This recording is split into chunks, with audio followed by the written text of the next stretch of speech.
लोकाचार्याय गुरवे कृष्णपादस्य सूनवे संसारभोगिसन्दष्टजीवजीवातवे नमः. ஸ்ரீமத்வேதமார்க்க பிரதிஷ்டாபனாச்சாரியராய் உபய வேதாந்த சிம்மமாய் எழுந்தருளிய புத்தூர் சுவாமியின் நூற்றாண்டு விழா. சுவாமியின் பெருமையானது வாசா மகோச்சரம். சுவாமி சம்பிரதாயத்துக்காக செய்த உபகாரங்களை நினைத்து பார்த்து அவருடைய பெருமையை நாம் பேசிக்கொண்டே போகலாம், பல காலங்கள் பேசிக்கொண்டே இருக்க வேண்டும் என்பது போலே அமையும். பல பல கட்டுரைகள், பல பல விளக்க உரைகள், உபனிஷத் பாஷ்யங்கள் என்ன, அருளிச் செயலின் தாத்பரியார்த்தங்கள் என்ன, அது மட்டும் இல்லாமல் சம்பிரதாய அர்த்தங்களை தவறுதலாக புரிந்து கொண்டு பேசக்கூடிய அறிவிலிகளுக்கு சமாதானங்கள் சொல்லி அதை கண்டித்து எழுதக்கூடிய கட்டுரைகள் என்ன, அதற்கான புஸ்தகங்கள் என்ன என்ன சுவாமியினுடைய எழுத்தும் சுவாமியினுடைய மேதாவிலாசமும் வாசா மகோச்சரம். சுவாமியினுடைய புஸ்தகங்களே அடியனைப் போலே இருக்கக்கூடிய அறிவிலிகளுக்கு சம்பிரதாய அர்த்தத்தில் உண்டான ஊற்றை ஏற்படுத்தி கொடுத்தது. காலக்ஷேபத்தை கேட்கக்கூடிய அர்த்த விசேஷங்களை இன்னும் நன்னாக மெருகூற்றிக் கொள்ள, இன்றும் நன்னாக திருடமாக்கிக் கொள்ள சுவாமியின் புஸ்தகங்களும் கட்டுரைகளுமே உதவியது என்னால் அது மிகையாகாது. அடியனைப் போலே இருக்கக்கூடிய அறிவிலிகள் சுவாமியினுடைய கிரந்தங்களை ஆலோசனம் செய்வதால் ஒரு பாட நூலை படித்து பயிலக்கூடிய மாணவன் போலே அர்த்த விசேஷங்கள் நன்றாக புடிபடும். சுவாமியினுடைய நூற்றாண்டு விழாவில் சுவாமி சாதித்த ஒரு கட்டுரையை அவலம்பித்து ஒரு சில வார்த்தைகளை தெரிவிக்க வேண்டும் என்பது பெரியோர்களிட்ட நியமனம். அந்த நியமனத்தையே சிறமேற்கொண்டு ஒரு கைங்கரியமாக சுவாமிக்கு தெரிவிக்கக்கூடிய கிருத்தஜதாம்சமாக ஒரு சில வார்த்தைகளை விண்ணப்பிக்கிறேன். உலகாரியன் காட்டும் உய்வு பாயம் என்ன, உய்வதற்கு உலகாரியன் காட்டுகிற உபாயம் என்ன என்று சுவாமி ஒரு அற்புத கட்டுரையை இயற்றியுள்ளார். அதிலே எம்பெருமானே நமக்கு உபாயமாகிறான். எப்படிப்பட்ட எம்பெருமான்? திவ்யா திருமேனியுடைய எம்பெருமான். எம்பெருமான் காரியத்தை நமக்கு சாதித்து கொடுப்பதற்கு தேவையான குணங்களை உடைய எம்பெருமான், குணத்தின் பூர்த்தியை உடைய எம்பெருமான் நமக்கு உபாயமாகிறான் அப்படின்னு தெரிவிக்கிறார். எப்படிப்பட்ட நமக்கு? பிராட்டியாலும் ஆச்சாரியனாலும் புருஷகாரம் செய்வித்த பின் இருக்கக்கூடிய ஒரு அதிகாரிக்கு எம்பெருமான், திருமேனியோடு இருக்கக்கூடிய எம்பெருமான், திவ்யமங்கள விக்கிரகத்தோடு இருக்கக்கூடிய எம்பெருமான், காரிய சித்திக்கு தேவையான குணபூர்ணனாக இருக்கக்கூடிய எம்பெருமான் நமக்கு உபாயமாகிறான் என்பது உலகாரியன் காட்டும் உய்வதற்கான உபாயம் என்று சுவாமி சாதிக்கிறார். இதை எப்படி இந்த கட்டுரையை, அந்த கட்டுரையினுடைய சைலி எப்படி இருக்கு, அதனுடைய தொடர்பு எப்படி இருக்கு, அதில் என்னெல்லாம் சாதிக்கிறார் அப்படின்னு பார்த்தோம்னா, முதல்ல உபாயம் அப்படிங்கிற சப்தத்துக்கு என்ன அர்த்தம் அப்படின்னு சாதிக்கிறார். அதற்கு பிறகு எப்படி வேதாந்தங்களும் ஆழ்வார்களும் ஆச்சாரியர்களும் ஒரு புரியாத விஷயத்தை நமக்கு வர்ணிக்கும் போது, அதை நமக்கு உணர்த்தும் போது, நம் சம்சாரத்தை பார்க்கக்கூடிய பதார்த்தங்களையும் நிகழ்வுகளையும் எடுத்து அதை ஒரு உதாரணமாக்கி இதற்கு மேலே அதை வளர்த்து சம்பிரதாய அர்த்தங்களை புரிய வைக்கிறார்களோ, அதையே சுவாமியும் இந்த கட்டுரையில் சம்யகு கையாண்டுள்ளார். முதலிலே உபாயம் என்னால் என்ன என்பதை வர்ணிக்கிறார். ஆய கதௌ அப்படிங்கிற தாத்துவை வைத்து கதி என்பது ஆய என்கிற சப்தத்திற்கு அர்த்தமாகிறது. உப என்கிற சப்தம் சமீபம் என்கிற அர்த்தத்தோடே கூடியது. ஆக உபாயம் என்கிற சப்தம் பிராபியம், இலக்கு என்னவோ அதற்கு எது நம்மை சமீபத்தில் கொண்டு சேர்க்கிறதோ அதை உபாயம் என்று சொல்கிறோம். அதாவது பிராபியத்தை பெற்று கொடுக்க வல்லத்தக்கதான பொருள் என்னவோ, மார்க்கம் என்னவோ அதை உபாயம் என்று நாம் அழைக்கிறோம். இது பிராபியத்தை கொடுக்கிற மார்க்கம் அப்படின்னா அதை உபாயம் அப்படின்னு சொல்றோம் அப்படின்னு முதல்ல தெரிவித்தார். இப்ப இந்த உபாயமே இரு வகைப்பட்டிருக்கு. பிராபியம் எப்படியோ அதற்கு தகுந்த மாதிரி உபாயம் அமையும். ஒருத்தன் இந்த லோகத்துல வாழ வேண்டும், துக்ககரமாக இருக்கக்கூடிய இந்த லோகத்திலே வாழ வேண்டும் என்று நினைத்தால் அதற்கு உபாயங்கள் இருக்கிறது. அது ஜீவனோபாயம் என்று சொல்றோம். பெருமானை சேர வேண்டும், பரலோக பிராப்தியை அடைய வேண்டும், எம்பெருமானுக்கு கைங்கரியம் செய்ய வேண்டும் அப்படின்னு ஒருத்தன் ஆசைப்படுறான். எங்க போய் கைங்கரியம் செய்ய வேண்டும்? பரமபதத்திலே சென்று கைங்கரியம் செய்ய வேண்டும். வீடு, பேரு, மோட்சம் என்று பலபடிகளாக கூறப்படுகிற எம்பெருமானுக்கு சென்று அப்ராக்கிருத்தமாக இருக்கக்கூடிய அந்த இடத்திற்கு செல்ல வேண்டும் என்று நினைத்தால் அதற்கு சதிருஷமாக இருக்கக்கூடிய உபாயங்களை அதற்கு உஜ்ஜீவனோபாயம்னு பெயரிடும். ஆக உபாயங்கள் இரண்டு வகைப்படுகிறது. நம்முடைய இலக்குக்கு தகுந்த மாதிரி இந்த உபாயத்தை உஜ்ஜீவனோபாயம், ஜீவனோபாயம் என்று இரண்டாக பிரிக்கிறோம். இந்த ஜீவனோபாயத்தையும் உஜ்ஜீவனோபாயத்தையும் அதை பொதுவாக வைத்து இரண்டாக பிரிக்கலாம். ஒன்று சாத்தியோபாயங்கள், இரண்டாவது சித்தோபாயம். ஒரு வேலைக்காரன் ஜீவனோபாயமாக ஒரு வேலைக்கு செல்கிறான் அப்படின்னு வைத்தா, இந்த எஜமானனானவன் இந்த வேலைக்காரனிடத்தை வேலையை பெற்றுக்கொண்டு அந்த வேலையாலே சந்தோஷம் அடைந்த அந்த எஜமானன் இந்த வேலைக்காரனுக்கு அதற்கு நிகராக இருக்கக்கூடிய கூலியை தருகிறான். இங்க பல பிரதனாக இருக்கக்கூடியவன் அந்த எஜமானன். ஆனா பல கரணமாக இருக்கக்கூடியது இந்த வேலைக்காரன் செய்த வேலை. ஏன்னா வேலை செய்யாத போது இந்த வேலைக்காரனுக்கு எஜமானன் கூலி கொடுக்க போறது கிடையாது. வேலை செய்தால் மட்டுமே அவன் அதுக்கு கூலி கொடுக்க போறான். வேலை செய்யாத ஒருத்தனை இந்த எஜமானன் போய் தான் காப்பாத்துறேன், தான் ரட்சிக்கிறேன், அவன் ஜீவனத்துக்கு என்ன பண்ணுவான் அப்படின்னு எல்லாம் பார்க்க போறது கிடையாது. அதனால பல பிரதனாக இருக்கக்கூடிய எஜமானனானவன் பல காரணமாக இந்த வேலையை கொண்டு இந்த வேலைக்காரனை ரட்சிக்கலாம். இது எப்படிப்பட்டதுன்னா சாத்தியோபாயம் போல. இந்த வேலை ஏற்கனவே சாதிக்க பெற்றது கிடையாது. இந்த வேலைக்காரன் இந்த மாசம் தொடங்கி இந்த மாசம் முடியற பரியந்தம் வேலையில இழுந்து அந்த வேலையை சாதித்த பிறகு அந்த மாசத்துக்கு உண்டான கூலிய அந்த எஜமானன் அவனுக்கு கொடுக்கிறான். ஆக இது சாத்தியோபாயம். இவன் சாதிக்க வேண்டியது, இவன் ஒரு காரியத்தில் ஈடுபட்டு சாதிக்க வேண்டியதான உபாயமாக அமைகிறது ஜீவனோபாயத்துள்ள. ஆனா அதே மாதிரி இன்னொரு அதிகாரி இருக்கான். அவன் யாருன்னா இந்த எஜமானனுடைய குமாரன், இந்த எஜமானனுடைய தனையன். அவன் என்ன பண்றான்னா இந்த வேலைகள்லாம் ஈடுபட்டாதான் அவனை ரட்சிப்பானா அப்படின்னு கேட்டா கிடையாது. எஜமானன் தன் புத்திரன் என்கிற சம்பந்தத்தை மட்டுமே அவலம்பித்து அந்த புத்திரனை ரட்சிக்கிறான். சம்பந்தம் மட்டுமே காரணமாக அந்த பிதாவான எஜமானன் இவனை ரட்சிக்கிறான். இது ஜீவனோபாயத்துக்குள்ளே சித்தோபாயம் எனப்படுகிறது. இவன் போய் ஒன்னு சாதிக்க வேண்டாம். இந்த பிதா இருக்கார், அவர் சித்தமா ஏற்கனவே இருக்கார். இவன் போய் ஒன்னு பிதாவை உண்டு பண்ணணும்னு கிடையாது. பிதா ஏற்கனவே இருக்கார். அந்த பிதா இவனுக்கும் அவனுக்கும் உண்டான சம்பந்தத்தை வைத்து இவனை ரட்சிக்கிறான். என் குழந்தை, என் பையன், அவனை காப்பாற்ற வேண்டாமா, அவனை ரட்சிக்க வேண்டாமா, அவன் ஜீவனத்தை பார்க்க வேண்டாமா என்று பார்த்து அவனாக இவனை ரட்சிக்கிறான். அது ஜீவனோபாயத்துக்குள்ளே சித்தோபாயம் எனப்படுகிறது. இங்கே இந்த பிதா இந்த புத்திரன் தனக்கு பிரதி பலனாக ஏதாவது செய்ய வேண்டும் என்று பார்க்கிறானான்னு பார்த்தா கிடையாது. இவன் அந்த சம்பந்தத்துக்காக மட்டுமே செய்யறான். இந்த புத்திரன் இந்த பிதாவுக்கு பிரதியாக எதையாவது செய்ய வேண்டும் என்று அவன் ஆசைப்படுகிறானான்னு கேட்டா கிடையவே கிடையாது.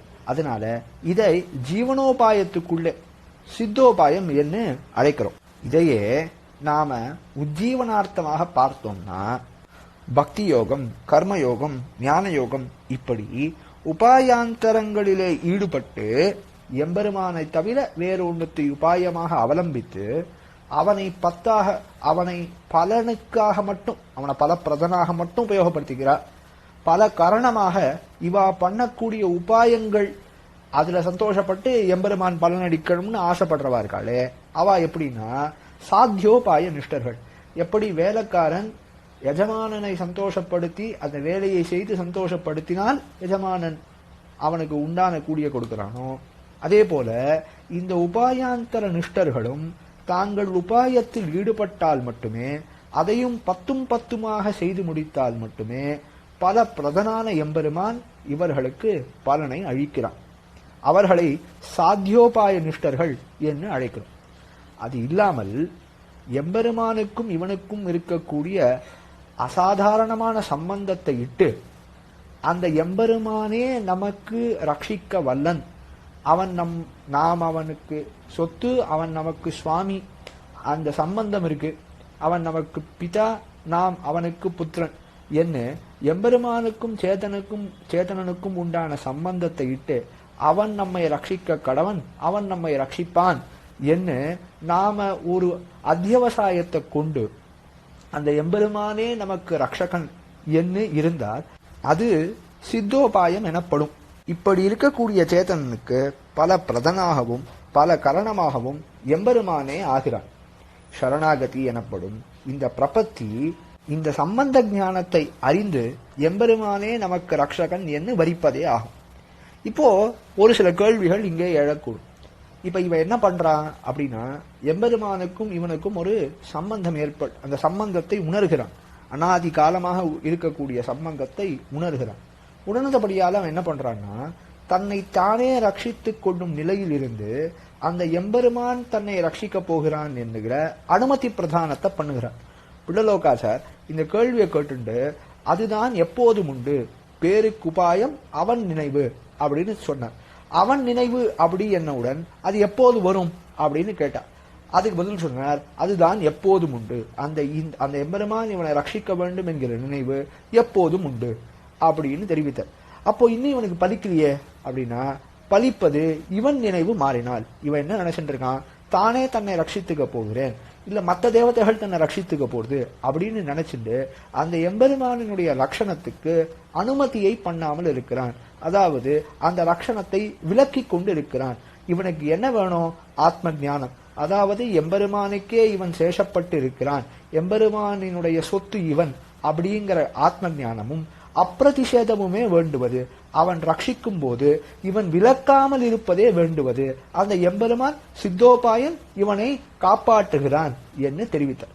இப்ப என்ன கேள்வி எழும்னா, இவன் சில ஆராதனங்களை பண்ணுகிறான், இவன் நாம சங்கீர்த்தனங்களை பண்ணுகிறான், இவன் சில காரியங்களில் ஈடுபடுகிறானே, அந்த காரியங்களில் ஈடுபட்டதற்காகத்தான் அந்த எம்பெருமான் கொடுத்தான்னு ஆகாதா அப்படின்னு ஒரு கேள்வி வரும்.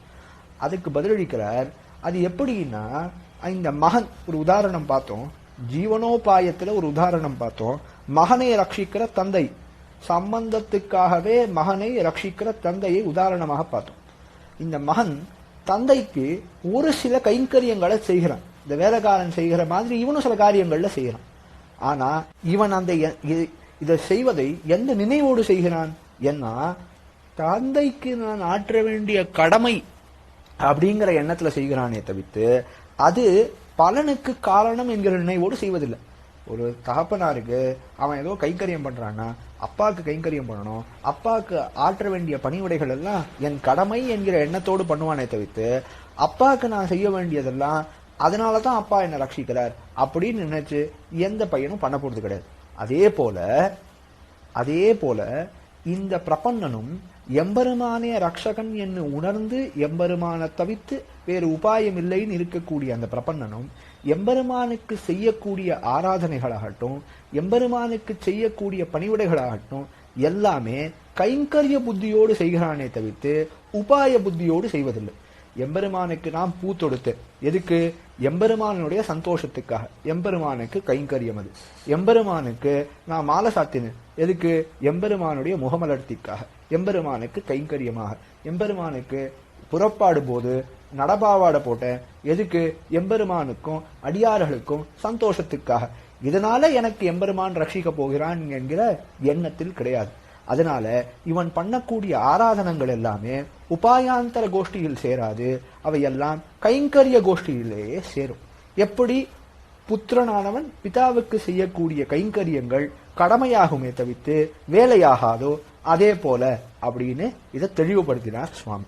சரி, இந்த உபாயாந்தரங்களை அனுஷ்டிக்கிறார்களே அவர்களையும் இவ்வண்ணமே ரட்சித்தால் என்ன, இப்படியே ரட்சிக்கலாமே. இந்த சம்பந்தம் அவளுக்கு கிடையாதா? சம்பந்தம் அப்படிங்கிறது பொதுவானது, எல்லா ஆத்ம வஸ்துக்களுக்கும் இருக்கக்கூடியது, எல்லா சேதன வஸ்துக்களுக்கும் இருக்கக்கூடியது. அப்படி இருக்கிறச்சே அவளையும் இதே மாதிரி ரட்சிக்கலாமே அப்படின்னு ஒரு கேள்வி பிறக்கும். அதுக்குதான் பதிலளிக்கிறார். ஒரு உதாரணம் பார்ப்போம். ஒரு புத்திரன், பிதா அந்த புத்திரனை ரட்சிக்க வேண்டியது அப்படிங்கிறது அந்த சம்பந்தத்துக்காக.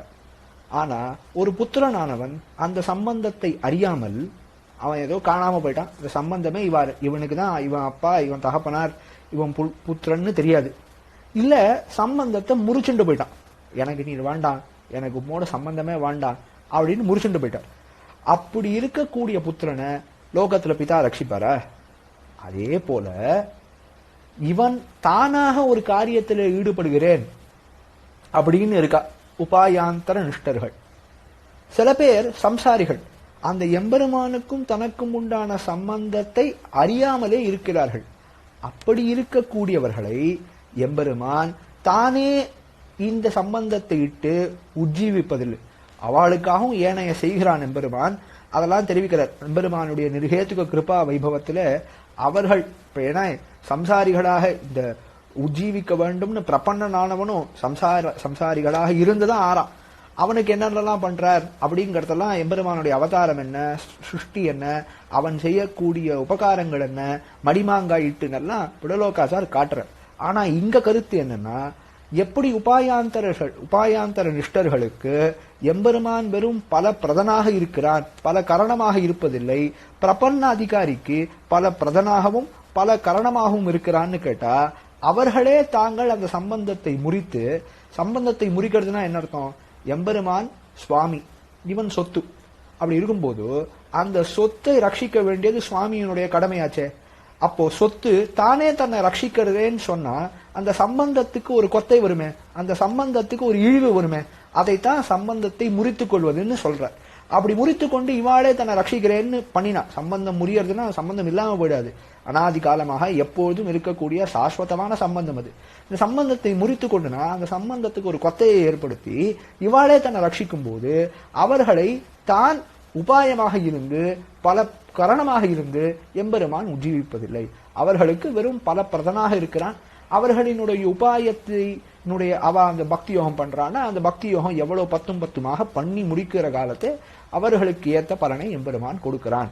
அப்படின்னு ஏன் அவர்களுக்கு பல பிரதனாகவும் பல கரணமாகவும் எம்பெருமான் இருப்பதில்லை, உபாயாந்தர நிஷ்டர்களுக்கும் சம்சாரிகளுக்கும் அப்படிங்கிறதையும் சுவாமி எடுத்து கையாண்டார். இப்போ ஒரு கேள்வி பிறகும். அடுத்த கேள்வி, இந்த நினைவை உபாயம்னு சொல்லாமே. இப்போ பிரபன்ன அதிகாரி எம்பெருமானே உபாயம்னு தெரிஞ்சுட்டு இருக்கான். இது எப்படி தெரிஞ்சுட்டு இருக்கான்? ஏன் இப்படி இந்த எம்பெருமானை இவனை ரட்சிக்கணும்? சம்பந்த வேற எந்த காரணமும் கிடையாது. நிர்ஹேத்துக்கும் எம்பெருமான் இவனை வேறு எந்த காரணமும் அவலம்பிக்காமல் அனாதி காலமாக இருக்கக்கூடிய சம்பந்தம் இந்த ஆத்மாவுக்கும் பரமாத்மாவுக்கும் இருக்கு. அந்த சம்பந்தத்தை மட்டும் இட்டு எம்பெருமான் இவனை ரட்சிக்க போகிறான்.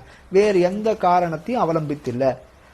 இப்போ ஒரு கேள்வி, இந்த அறிவு இவனுக்கு பிறந்திருக்கோ இல்லையோ, இந்த அறிவு பிறந்தவாறே அவன் என்ன பண்றான்? தான் தன்னை ரட்சிப்பதிலிருந்து கை வாங்கிடுறான். இனிமேல் நான் என்னை ரட்சித்துக்க மாட்டேன்னு சொல்றான். எம்பெருமான் ரட்சணம் வரும்போது அதை அனுமதிக்கிறான். இவன் ரட்சிக்க அனுமதிச்சாதானே அவனை ரட்சிக்க முடியும். உபாயாந்தர நிஷ்டர்களோ அந்த ரட்சணத்துக்கு அனுமதியே கொடுக்காம இருக்கான். அதனால இவன் அந்த அனுமதி பிரதானம் பண்றான், எம்பெருமானை விளக்காமல் இருக்கான். எம்பெருமானுடைய ரட்சணம் வர்றது, நல்லா வருஷம் மழை பெஞ்சிட்டு இருக்கு, பெரியதான ஒரு வரக்கேடு. அந்த வரக்கேடு வந்தவாறே இப்போ ஒரு மழை பெய்யறதுன்னா அந்த மழையில நல்லா சந்தோஷமா இல்லாம போய் கொடைய பிடிச்சுண்டா எப்படி? அதுபோல எம்பெருமானுடைய ரட்சணம் மழை போல வருஷத்துன்னு இருக்கும் போது இவ்வளவு காலம் கொடைய பிடிச்சுட்டு அந்த ரட்சணத்துக்கு நான் இருக்க மாட்டேன்னு இருந்துட்டு இருக்கான். அப்படி இருக்கிறச்சு அதே போல அந்த ரட்சணத்தை, அந்த கொடையை எடுத்துட்டு ரட்சண அனுமதியை பண்றான் இந்த சேத்தன். அந்த அறிவு இருக்கே அதை உபாயமாக்கலாமே, அதை உபாயம்னு சொல்லாமே, எதுக்கு எம்பெருமான் தான் உபாயம்னு சொல்லணும் அப்படின்னு ஒரு கேள்வி பிறக்கும். அதுக்கு சமாதானம் பெரியவர்கள் காட்டி கொடுத்திருக்காரு. சுவாமியும் அதை ஆச்சரியமா எடுத்து கையாளுறார். இந்த அறிவு என்பது எதுக்கு அப்படி இருக்குன்னா இவனுடைய ஸ்வரூபத்துக்கு உள்ள இருக்கு. ஒரு அச்சித்துக்கும் சித்துக்கும் இருக்கக்கூடிய வித்தியாசம் என்ன? சைத்தன்யம். இவனுக்கு ஞானம் இருக்கு. அந்த ஞானத்தின் காரணமாக இருக்கு இந்த அனுமதி பிரதானம். அந்த அறிவு என்பது சைத்தன்ய காரியமா இருக்கு, இவனுடைய ஸ்வரூபத்துக்கு உள்ள இருக்கு. இந்த ஆத்மாவனுடைய ஸ்வரூபம் என்ன? ஞானமயனாக இருக்கிறது, ஞான குணக்கனாக இருக்கிறது. அறிவு என்கிற அது இவனுடைய ஸ்வரூபத்துக்கு உள்ள இருக்கு. ஸ்வரூபத்தை தாண்டி ஒரு காரியமாக இல்லை. அதுவும் இல்லாம இதுக்கு ஒரு 4 காரணம். இந்த 4 காரணத்தால இது உபாயமாக்க முடியாது. ஏன்? சர்வமுக்தி பிரசங்க பரிகாரம். இந்த இந்த இப்ப இவன் மட்டும் இந்த அறிவை பெற்றுண்டு எம்பெருமான் தான் எனக்கு ரக்ஷகன் அப்படின்னு அந்த அறிவு வந்த உடனே அனுமதி பிரதானம் பண்ணலைன்னு வச்சுட்டா எல்லாருக்கும் மோட்சம் கொடுக்கணும். அதை பரிகாரம் பண்ணுறதுக்கு இந்த ரக்ஷணத்திலே இழியக்கூடியவர்கள், எம்பெருமான் ரக்ஷணம் பொதுவா இருக்கு, அதிலே தன்னுடைய ரக்ஷணம் எனக்கு நானே என்ன ரட்சித்துக்கிறேன், நீ உன்னோட ரக்ஷணம் எனக்கு வேண்டாம் அப்படின்னு சொல்லாம அந்த ரக்ஷணத்துக்கு அனுமதி கொடுக்கிறவனுக்கு உஜ்ஜீவிக்கிறான் எம்பெருமான்னு ஒரு காரணம் வேணும். இல்லைன்னா சர்வ பேர் எல்லாருக்கும் முக்தி கொடுக்கணும். ஏன்னா இந்த சம்பந்தம் எல்லாருக்கும் உள்ளது, சம்பந்தம் பொதுவானது இல்லையா, எல்லாருக்கும் உள்ளது. அதனால சர்வ முக்தி பிரசங்க பரிகாரார்த்தம் அது ஒரு காரணம். ரெண்டாவது, இது இவனுடைய ஸ்வரூபத்துக்கு உள்ளே இருக்கே, ஸ்வரூபத்தை தாண்டி ஒரு காரியத்துல செஞ்சாதானே அது உபாயம்னு வரும். ஏதாவது ஒரு உபாயம்னு அது எப்ப சொல்ல முடியும்? இவனுடைய இயல்பான நிலைக்குள்ளே இருக்கக்கூடிய ஒரு விஷயத்தை எப்படி நாம உபாயம்னு சொல்ல முடியும்? அதனால அதுக்கும் அதை சொல்ல முடியாது. ரெண்டாவது, ராகப்பிராப்தமாக வேணும். இவனுக்கு சைத்தன்யம் இருக்கு, ஐயோ எவ்வளவு பெரிய மகத்து, எவ்வளவு பெரியதான அனுபவம் அப்படின்னு ஆசையோட பருக வேண்டும் இல்லையா? அதனால இவன் இப்படி வரிக்கிறான், எம்பெருமான் தான் எனக்கு ரக்ஷகன், எனக்கு உஜ்ஜீவனார்த்தமாக வேற யாரும் எனக்கு உபாயம் இல்லைன்னு இவன் வரிக்கிறத உபாயம் ஏன் சொல்ல முடியாது? இந்த செயல உபாயம் ஏன் சொல்ல முடியாதுன்னா இது ராகப்பிராப்தமாக வேணுங்கிறதுக்காக செய்யறான். சைத்தன்யம் இருக்கு, அந்த சைத்தன்யத்தினுடைய வெளிப்பாடாகத்தான் இது நடக்கிறது. அதனால இது இது ஒரு மேல்வினையாக, இதுக்கு தனியான ஒரு காரியமாக, ஸ்வரூபத்துக்கு வத்திரேகமான காரியமாக இல்லாமையாலே இது தனியாக உபாயம், இந்த வரணத்தை உபாயம்னு சொல்ல முடியாது. எம்பெருமானே உபாயம், எம்பெருமானாகிற சித்தோபாயம் தான் உபாயம். இந்த வரணம், இந்த செயல்கள் எல்லாமே ஸ்வரூபத்துக்கு அந்தர்கதமாக இருக்கு, ஸ்வரூபத்துக்கு வெளியில இல்லை. அதனால இது ஒரு தனி செயலாக, இதை ஒரு உபாயமாக சொல்ல முடியாதுன்னு அதையும் காட்டி கொடுத்தார் சுவாமி. அதுக்கும் மேல இன்னொரு விஷயத்தை பார்க்கணும்.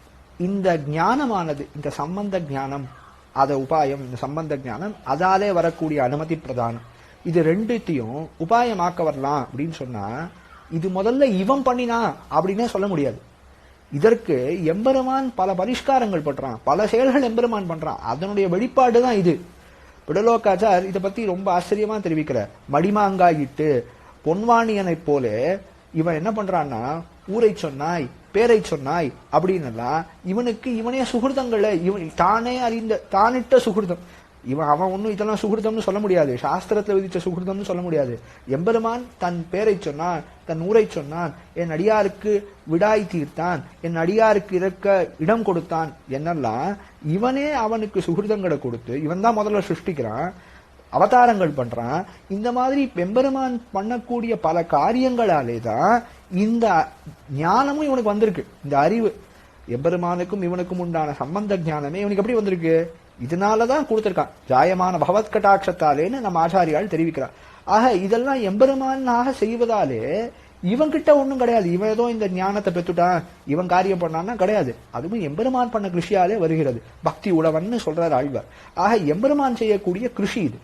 அப்படி இருப்பதாலே அதையும் பேரிட்டு கொண்டு இவனிடத்தே இதை போய் காட்டி உபாயம்னு சொல்லாமன்னா அது சரியாக ஆகாது அப்படின்னு இதை எல்லாத்தையும் நன்னா இதெல்லாத்தையும் எடுத்து கையாண்டார் சுவாமி.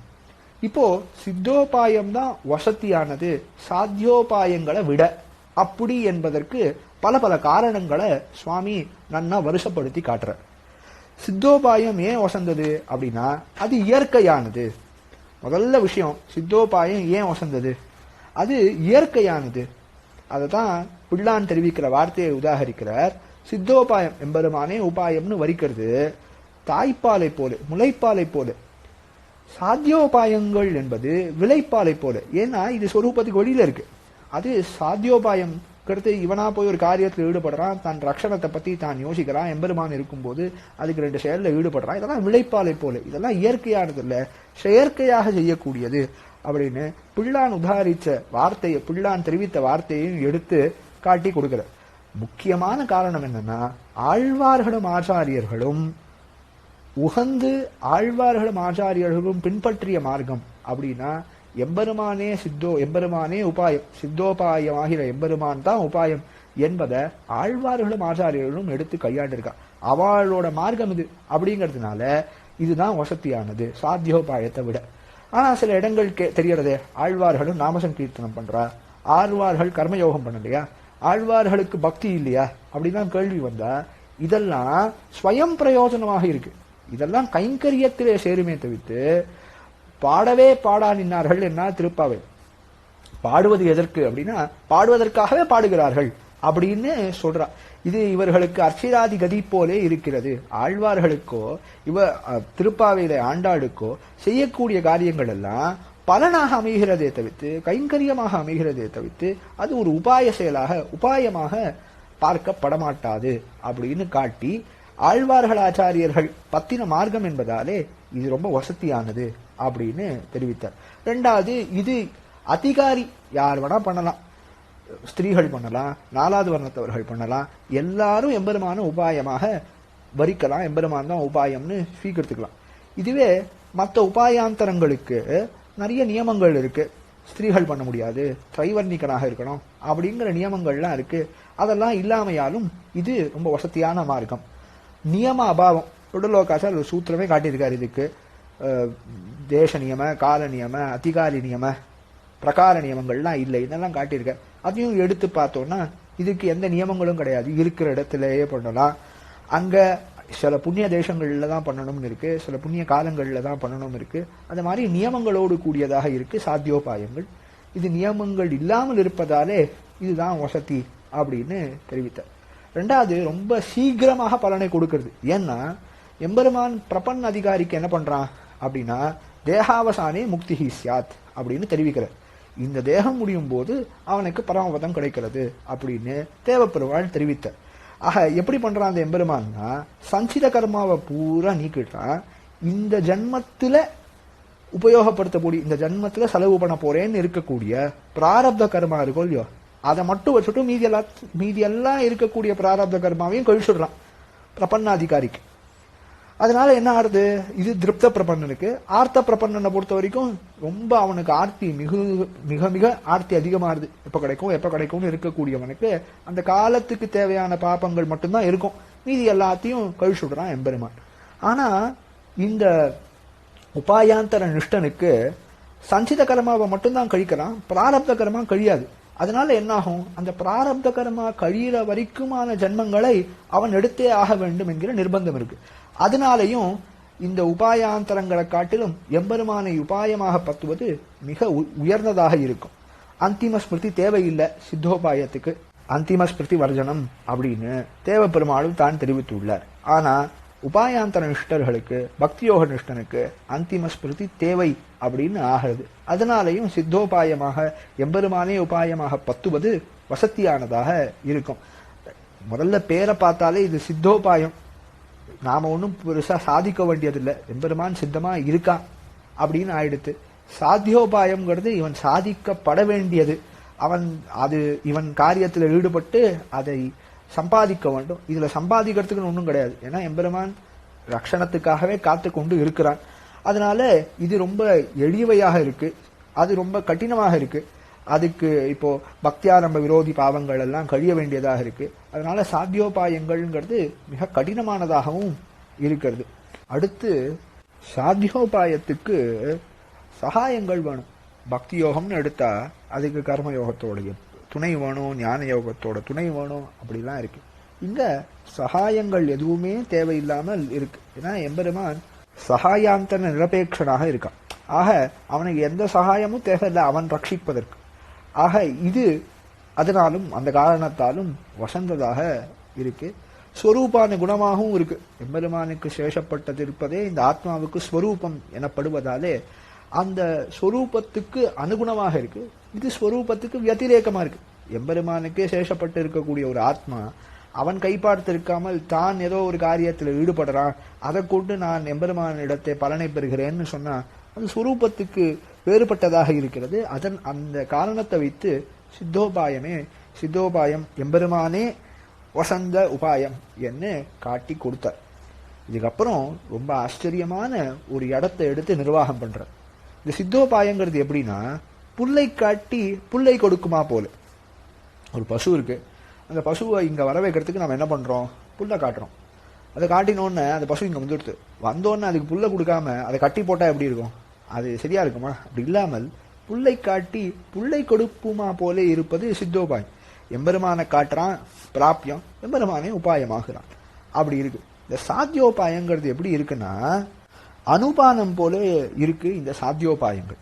அத சுவாமி ரொம்ப ஆச்சரியமா கையாடுற. இப்போ எம்பெருமான் நச்சுமா மருந்தம்னு இந்த சம்சாரமாகிற பெரும் நோயை தீர்ப்பதற்கு அதிலிருந்து நாம் விடுபடுவதற்கு ஒரே மருந்து யாருன்னா அது எம்பெருமான் மட்டும்தான். நச்சுமா மருந்தம் எம்பெருமான் ஆழ்வார் கொண்டாடுறார். அப்படி இருக்கக்கூடிய அந்த எம்பெருமானை பல பிரதனாக வைத்து பல காரணமாக வேற பல விஷயங்கள், இவன் ஏதோ காரியம் பண்றான், இவன் ஏதோ பக்தி பண்ணினானா அதுக்காக எம்பெருமான் பரமபதத்தை கொடுத்தானா அப்படின்னு சொல்றதெல்லாம் ஏன் இந்த மாதிரி பண்ணிருக்கு சாஸ்திரம் அப்படின்னு பார்க்கணும். இதெல்லாமே அனுபானம் போலேன்னு சுவாமி காட்டுறார். இந்த குழந்தை எல்லாம் மருந்து சாப்பிடும்போது அடம் பிடிச்சதுன்னா அதுக்கு இந்த மருந்தோட சேர்த்து கொஞ்சம் இந்த மருந்து கசப்பா இருக்கும், அதை சாப்பிட முடியாதுங்கிறதுக்காக அதுக்கு அதை சுலபமா சாப்பிட்றதுக்கு ஒரு தீர்த்தத்துல ஒரு இனிப்பை கலந்து கொடுக்கறாளே, அது மாதிரி அனுபானம்னு சொல்றோம். அந்த அனுபானம் போலே தான் சாஸ்திரம் இதெல்லாத்தையும் வாழ்க்கை விரித்திருக்கே தவிர்த்து மருந்து உபாயாந்தரங்கள் ஆகாது. எம்பெருமான் மட்டுமே மருந்தாகிறான். ஏன்னா இதை நீங்க பார்க்கணும், எம்பெருமான் கொடுக்கக்கூடியதான பலன் பிராபியம் அதையும் இந்த உபாயாந்தரத்தையும் ஒப்பிட்டு பார்த்தா இது எங்கேயாவது சதிருஷமா இருக்கா, இது எங்கேயாவது சமானமா இருக்கா? ஒரு எலுமிச்சம்பழத்தை கொடுத்துட்டு ஒரு ராஜ்யத்தை வாங்கிட்டு போற மாதிரி.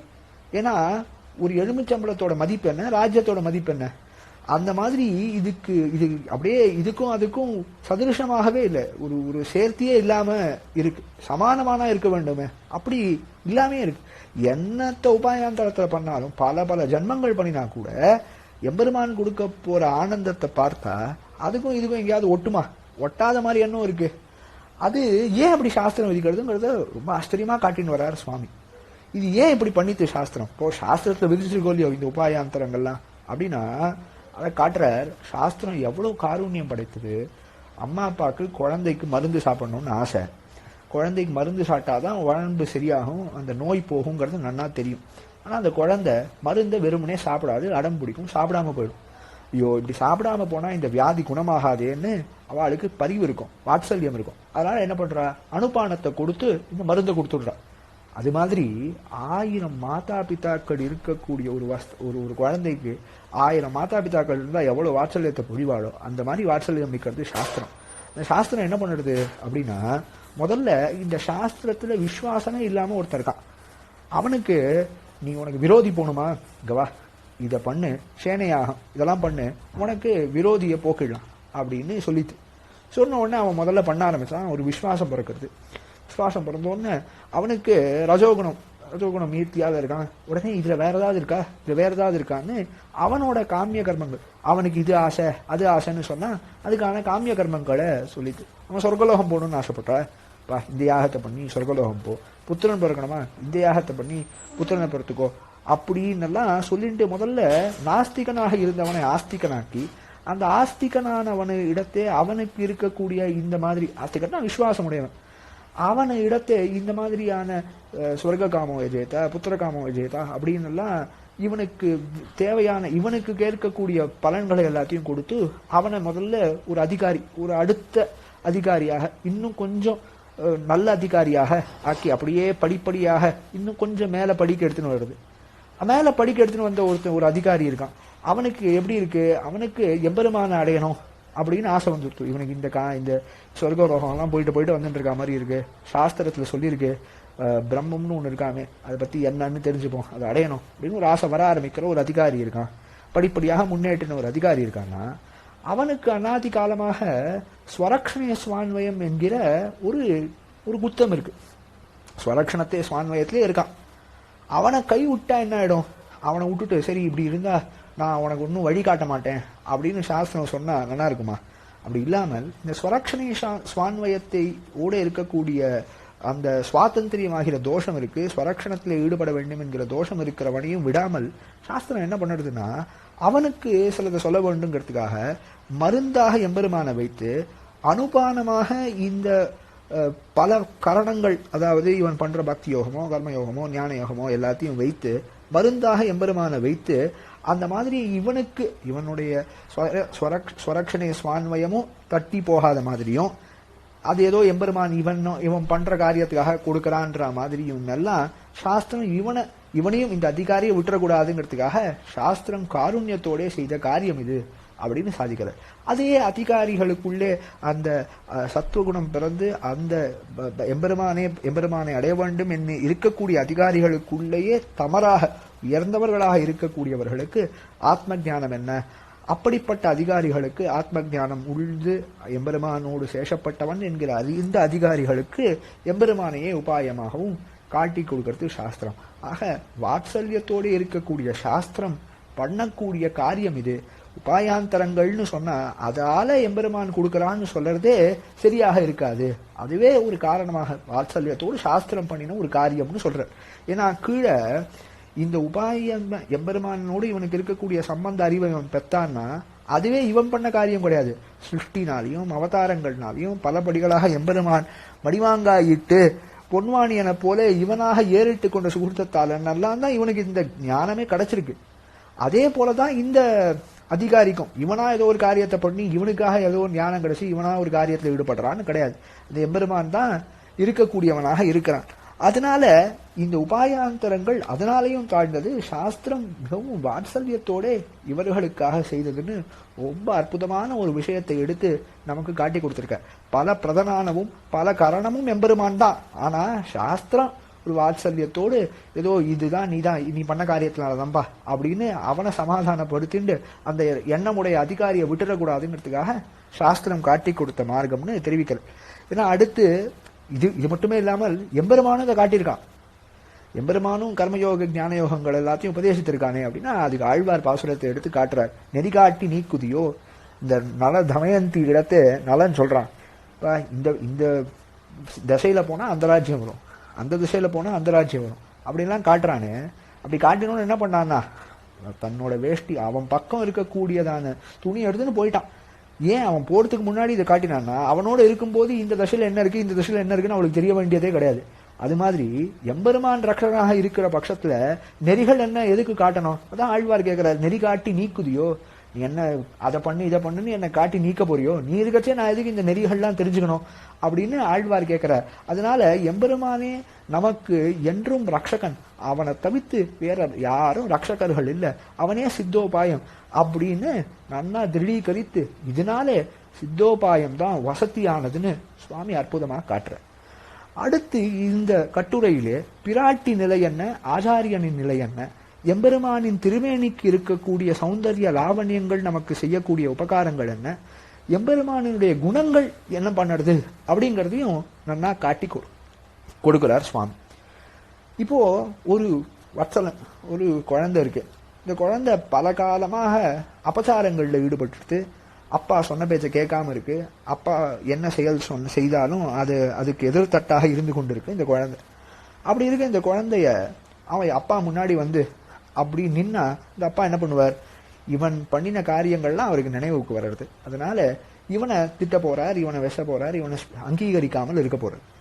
அப்போ மாதா வந்து இந்த மாதிரி குழந்தைய நீங்க எதுவும் சொல்ல வேண்டாம், ஏதோ தப்பு பண்ணிட்டான், அவனை நீங்க விட வேண்டாமா, நீங்க நம்ம குழந்தையாச்சே அப்படிங்கெல்லாம் காட்டி அவனை நிர்பந்தித்து சிபாரிசு செய்து எப்படி இந்த லௌகீகத்துல இந்த தாயார் அந்த குழந்தையை அங்கீகரிக்க வைக்கிறாளோ அதே போல ஜெகன் மாதா அகில ஜெகன் மாத்திரம் அஸ்மன் மாத்திரம் இருக்கக்கூடிய பெரிய பிராட்டியார் எம்பெருமானிடத்தே நமக்கும் அதே காரியத்தை பண்ணுகிறாள். புருஷகார பூத்தையாக நின்று இவனுடைய பாபங்களை பார்க்கறான் எம்பெருமான். பார்த்தா பெரிய சீற்றம் ஏற்படுறது.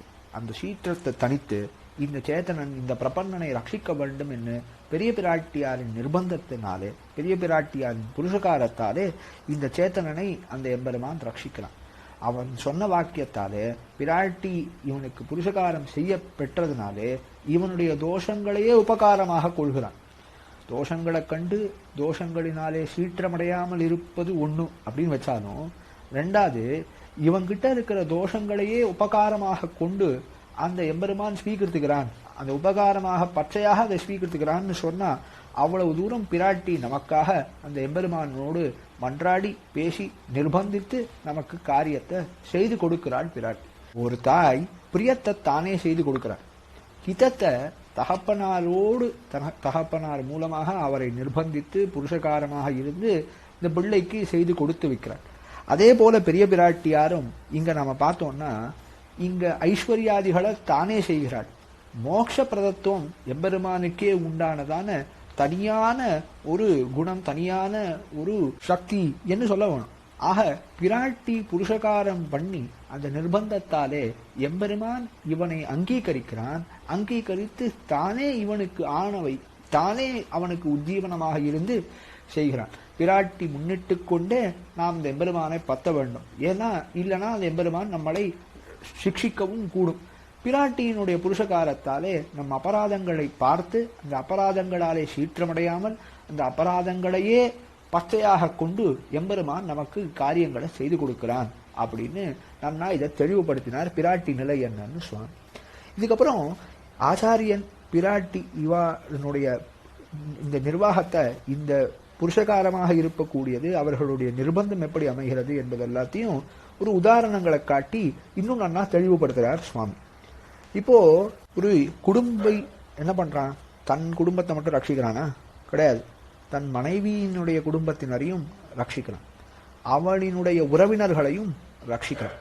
அப்படி ரட்சிக்கும் போது அவர்களை நாம 2 வகையானதாக பிரித்துள்ளோம். ஒன்னும் அவர்களுக்கு இவர்கள் இந்த மனைவி மீது அபிமானம் இருக்கு, ஒரு பாசம் இருக்கு, ஒரு பரிவு இருக்கு, அப்படி இருக்கக்கூடியவர்கள். இரண்டாவது, மனைவி அவர்களிடத்தே ஒரு அபிமானத்தை கொண்டிருக்காள், உறவை கொண்டிருக்கா, அந்த உறவை நினைத்துட்டு இருக்கா. அவ நம்ம உறவினன் இவன் நினைச்சுட்டு இருக்கா. அவளுக்கு அந்த மாதிரியான எண்ணங்கள்லாம் இல்லை.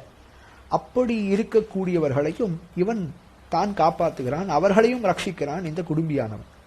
அப்படியே அவ்வண்ணமே எம்பெருமானும் தன் அடியார்களினுடைய அபேட்சத்தை அடைந்தவர்கள், அவர்களுக்கு தலைவனான ஆச்சாரியனிடத்தே அபேட்சத்தை அடைந்தவர்கள், ஆச்சாரியனிடத்தே அபிமானம் கொண்டவர்கள், ஆச்சாரியன் இவன் நம்மவன் என்று அபிமானிக்கும்படியாக இருக்கக்கூடியவன். அப்படி இருக்கக்கூடிய 2 அதிகாரிகளையும் அவனே ரட்சிக்கிறான். ஆக எம்பெருமானே உபாயம் என்கிற பிரபத்திக்கு ஆச்சாரியா அபிமானம், பாகவத அபிமானம், இது 2ம் இதனுடைய வகையாகவே அமையுமே தவிர்த்து இது ஒரு தனி மார்க்கமாக, ஒரு தனியான வஸ்துவாக பார்க்கப்பட மாட்டாது என்பதையும் நன்னா சுவாமி தெளிவுபடுத்தினார். இங்க நம்ம பார்க்க வேண்டியது ரொம்ப முக்கியமான ஒரு கருத்து இருக்கு. அதை சுவாமி ரொம்ப ஜாக்கிரதையா நம்ம எல்லாம் அறிய வேண்டும்னு காட்டியிருக்கார். எப்படி ஒரு குடும்பியானவன் அவனுக்கு ஏற்படக்கூடிய அவமானங்களை காட்டிலும் அவன் மனைவியின் குடும்பத்தினருக்கோ அவர்களினுடைய உறவினர்களுக்கோ அவரை அபிமானித்து அவராலே அபிமானிக்கப்படக்கூடியவர்களுக்கோ ஏற்படக்கூடிய அந்த ஒரு அவமானத்தாலே பெரும் சீற்றத்தை அடைகிறானோ, அதே போல ஜெகத் குடும்பியான எம்பெருமானும் அடியார்களிடத்தே ஏற்படக்கூடியதான, அடியார்களிடத்தே யாரோ அபச்சாரப்படுறா, ஆச்சாரியனிடத்தே யாரோ அபச்சாரப்படுறா, அப்படி இருக்கக்கூடியவர்களிடத்தே பெரும் சீற்றத்தாலே வெறுப்பை அடைகிறான் எம்பெருமான் என்று நமக்கு காட்டி கொடுத்தார். இது எதுக்கு சுவாமி ரொம்ப முக்கியமா தெரிவித்திருக்காருன்னா, அபச்சாரத்தை பாகவதர்களிடத்தே செய்யக்கூடாது அப்படிங்கிறத இந்த கட்டுரையிலையும் சுவாமி மறுபடியும் நமக்கு பல கட்டுரைகள்ல காட்டியிருக்கார். இதிலையும் நினைவூற்றும் வண்ணம் இந்த பிராசங்கிகமாக இதையும் நமக்கு நன்னாக தெரிய வேண்டும் என்பதற்காக காட்டி கொடுத்தார் சுவாமி. இப்போ புலலோகாச்சாரியாருடைய சூர்ணிக்கைகள் ஆச்சாரியாபிமானமே உத்தாரகம் அப்படி என்னதாகட்டும், பக்தி ரசக்தனுக்கு பிரபத்தி, பிரபத்தி ரசக்தனுக்கு இது அப்படின்னு காட்டக்கூடியவைகள் எல்லாம் ஆச்சாரியனாலே நிர்பந்திக்கப்பட்ட எம்பெருமான் இவனுக்கு காரியகரத்தை செய்கிறான் அப்படி என்பதை நன்னா வலியுறுத்துவதற்காகவே அன்னு அவர்களுக்கு ஒரு ஸ்வதஹா உபாயத்துவம், ஸ்வதஹானா நேரே உபாயத்துவம், பரம்பரையா பிராப்தமான உபாயத்துவம் ஆச்சாரியனுக்கு எப்பவும் உண்டு. பரம்பரையா பிராப்தமான உபாயத்துவத்தை தான் சுவாமி எம்பெருமானார் காலத்தையும் ஒரு சரித்திரத்தை நாம் நன்கு அறிகிறோம். அங்க விபீஷண சரணாகதி கட்டத்தை சுவாமி உபன்யசித்து கொண்டு காலக்ஷேபமா சாதித்து கொண்டிருக்கார். அப்போ பிள்ளவரங்காவல்லிதாசர் காலக்ஷேப கூடத்தை விட்டு தான் எழுந்து போகும்போது என்ன இந்த மாதிரி ஒரு அந்த காலத்து மரபு, இப்பயும் மரபு இருக்கு, என்னன்னா ஒரு உபன்யாசத்திலோ காலக்ஷேபத்திலோ விஷயங்களை கேட்டுக்கொண்டிருக்கும் போது கேட்பவர்கள் அப்படியே எழுந்து போவது என்பதெல்லாம் வழக்கம் கிடையாது. அப்படி இருக்கிறச்சே அதுவும் பிள்ளவரங்காவல்லிதாசர் செய்வார் அந்த மாதிரி. அப்படின்னு என்ன எழுந்து போறீர்னு கேட்கும்போது அவர் தெரிவிக்கிறார், விபீஷணன் எல்லாத்தையும் விட்டுட்டான், அப்படி இருக்கக்கூடிய விபீஷணன் அங்கீகரிக்கலாமான்னு இவ்வளவு சர்ச்சை நடக்கிறது, நான் எதையுமே விடலையே சுவாமி, நான் கேட்டு என்ன பயன் அப்படின்ற மாதிரி அவருடைய கேள்வி எழ அதுக்கு சுவாமி சமாதானம் சொல்றார். அடியேனுக்கு மோட்சம் உண்டுன்னா உமக்கு நிச்சயமா மோட்சம் உண்டு. அடியேனுக்கு எப்படி மோட்சம் உண்டு? என்னுடைய ஆச்சாரியனான பெரிய நம்பிகளுக்கு மோட்சம் உண்டுன்னா நிச்சயமா உமக்கு உண்டு. பெரிய நம்பிகளுக்கு எதுக்கு உண்டு? ஆழவந்தாருக்கு உண்டுன்னா பெரிய நம்பிகளுக்கு உண்டு. அப்படி பரம்பரா பிராப்தமாக இருப்பதாலே உமக்கு நிச்சயம் பரமபத பிராப்தி உண்டுன்னு சுவாமி சாதிச்சிருக்கார். ஆக ஆச்சாரியனுடைய உபாயத்துவமும் எப்படி லபிக்கிறது? பரம்பரையா பிராப்தமாக, எம்பெருமான் தொடக்கமாக, எம்பெருமானுடைய பிராட்டி தொடக்கமாக அப்படி வரக்கூடிய அந்த பரம்பரையாக பிராப்தமானபடியாலே அவர்களுக்கு உண்டு. அந்த எம்பெருமானை நிர்பந்திக்க கூடியதான பெரிய சாமர்த்தியம் படைத்தவர்கள். எம்பெருமான் இவர்கள் சொல் பேச்சை கேட்கிறான், ஆச்சாரியன் சொல் பேச்சையும் பிராட்டி சொல் பேச்சையும் கேட்கிறான். அதனாலே அவர்களுடைய நிர்பந்தத்தாலே காரியத்தை செய்கிறான் எம்பெருமான். தாமரை அலர்த்த கடவ ஆதித்யன் தானே உலர்த்துவன் நீர்ப்பசை அருமானால் அப்படிங்கிறச்சே கூட ஆதித்யன் அவன் ஒருத்தனே அலர்த்தத்தக்கவன். ஆனா இந்த நீர் பசை என்பது அவனை நிர்பந்திப்பதற்கு ஒரு காரணமாக இருக்கிறது, அவனை புருஷகாரம் செய்ய வைப்பதற்கு ஒரு காரணமாக இருக்கிறது. அதைத்தான் இங்க காட்டுறார் புள்ளலோகாச்சார்னு எடுத்து நன்னாக கையாண்டிருக்கார் சுவாமி. இங்க அடுத்து இதெல்லாம் கையாண்டு விட்டு எம்பெருமானுடைய திருமேனியிலே இருக்க வேண்டியதான ஆதரம் என்ன நமக்கு அப்படிங்கிறதையும் காட்டுறார். எம்பெருமானுடைய குணங்கள் எப்படி இந்த பிரபன்னனானவன் காரியங்களை கொள்வதற்கு, இந்த பிரபன்னனுக்கு எப்படி எம்பெருமானுடைய குணங்கள் உபகாரமாக இருக்கு அப்படிங்கிறத தெரிவிக்கிறார். இந்த குணங்களையும் நாம ரெண்டா பிரிச்சுக்க வேண்டியது. ஒன்னும் எம்பெருமானை மூணா பிரிச்சுக்க வேண்டியது. முன்னும் எம்பெருமானுடைய குணங்கள் சகாய், இப்ப எம்பெருமானை போய் இவன் பத்தக்கூடிய காலங்களாகட்டும், இல்ல காரியம் கொள்ளக்கூடிய காலங்களாகட்டும், பரமபதம் கிடைக்க போற காலங்களாகட்டும், காரிய சித்திக்கு இருக்க வேண்டிய காலமாகட்டும், இந்த ரெண்டு காலத்திலையுமே அன்வயம் இல்லாத குணங்கள். ஞானமயனா எம்பெருமான் இருக்கான், ஆனந்தமயனா எம்பெருமான் இருக்கான். அவனை நிரூபிக்கக்கூடிய ஸ்வரூப நிரூபக குணங்கள் என்ன, நிரூபித்த ஸ்வரூப விசேஷணங்கள் என்ன, இப்படி இருக்கக்கூடிய குணங்களாலே ஆශ්‍රயன காலத்திலேயோ அல்லது அந்த எம்பெருமான் காரியத்தை கொடுக்கக்கூடிய காலத்திலேயோ இந்த ரெண்டுத்திலையும் அதுக்கு அன்வயம் இல்லை. அது ஒரு ஒன்னா பிரிச்சுட்டார். ரெண்டாவது ஆශ්‍රயன காலத்திலே மட்டும் உதவக்கூடிய குணங்கள். அது எப்படி? வாத்சல்யமாகட்டும், சுவாமித்வமாகட்டும், சௌஷீல்யமாகட்டும், சௌலபியமாகட்டும், இதெல்லாம் ஆශ්‍රயன காலத்தே உபயோகப்படக்கூடிய குணங்கள். குத்தம் கண்டு விருவாமைக்கு வாத்சல்யமும், காரியம் செய்யும் என்னும் துணிகைக்கு சுவாமித்வமும், சுவாமித்வம் கண்டு அகலாமைக்கு சௌஷீல்யமும், கண்டுபற்றுகைக்கு சௌலபியம்னு இந்த 4 குணங்களும் ஆශ්‍රயன காலத்தே தேவைப்படுகிறது. எம்பெருமானிடத்தே எம்பெருமானுக்கு இந்த சேத்தனிடத்தே வாத்சல்யம் இருந்தா மட்டும்தான் அவனுடைய குத்தத்தை கண்டு வெறுவாமல் இருப்பான், அவனை விளக்காமல் இருப்பான்.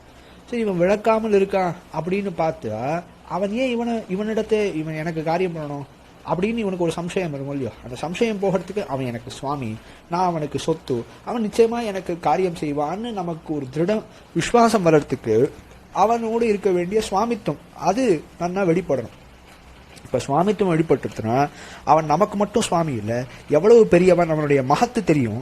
அப்படி தெரிஞ்சா அவனோட எப்படி பத்துவான்? ஐயோ இவ்வளவு பெரியவன் எம்பெருமான், நாம் எப்படி பத்துறதுன்னு அவனோடு நாம விலக பார்க்கும் போது அதை விலகாமல் தடுப்பதற்கு அந்த சௌஷீல்யமாகிற குணம் வேணும். எம்பெருமான் தாழ்ந்தவர்களோடும் கலந்து பரிமாறுகிறான், தாழ்ந்தவர்களோட தாழ்ச்சியை நினையாமல் கலந்து பரிமாறுகிறான் அப்படிங்கிற சௌஷீல்யமாகிற குணம் வேணும்.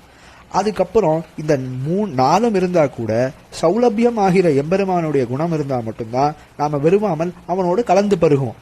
அந்த 4 குணங்களும் அவன் ரொம்ப எளியவன்னு தெரிஞ்சா மட்டும்தான் அவனோடு கலந்து பரிமாற முடியும்.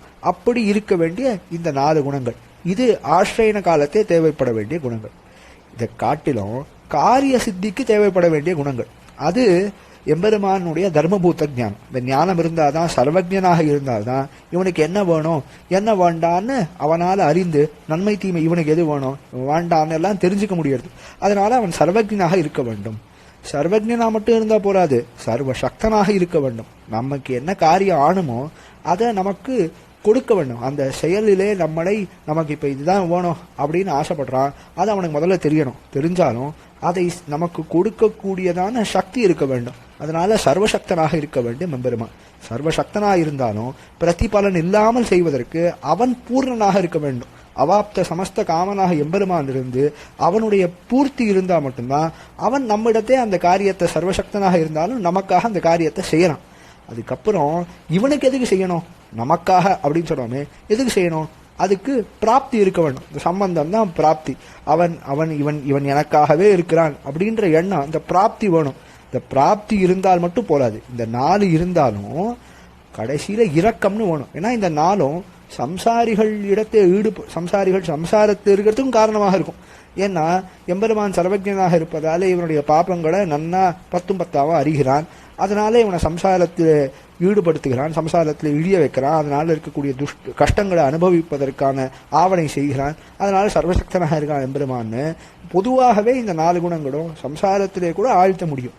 ஆனா இரக்கம் அப்படிங்கிற கருணை என்கிற குணம் இருந்தால் மட்டும்தான் அந்த எம்பெருமான் இவனுக்கு காரிய சித்தியை செய்கிறான்.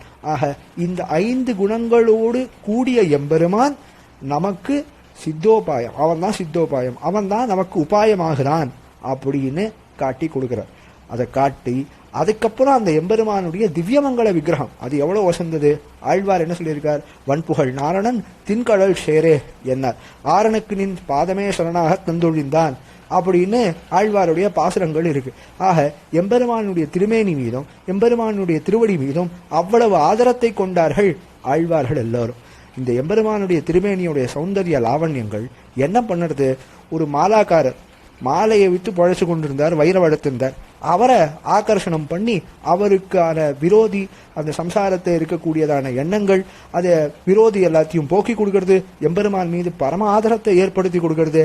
சிந்தையந்தியை எடுத்துனா எவ்வளவு அவருடைய திருமேனி சௌந்தர்ய லாவண்யங்களில் ஈடுபட்டார்கள் அவர்கள். ஆக எம்பெருமானுடைய திருமேனி பரம போக்கியமானது, எம்பெருமானுடைய திருமேனி பரம பாவனமானது, அது நமக்கு மிகவும் உத்தேசியமானது என்னெல்லாம் காட்டி கொடுத்தார். ஆக எம்பெருமான் நமக்கு உபாயமாகிறான். நமக்கு என்பது யாருக்கு? விராட்டியாலே ஆச்சாரியனாலே புருஷகாரம் செய்துவித்த பின்பு இருக்கக்கூடிய சேத்தனனான நமக்கு எம்பெருமான் உபாயமாகிறான். எப்படிப்பட்ட எம்பெருமான்? அவன் சுயப்பத்தியா இருக்கணும், அதனால்தான் புருஷகாரம் வேணும். ஆச்சாரியனோடு ஆச்சாரியன் இவன் நம்மவன் அவனை அங்கீகரிக்கணும், அந்த நிர்பந்தம் வேணும் அந்த எம்பெருமானுக்கு.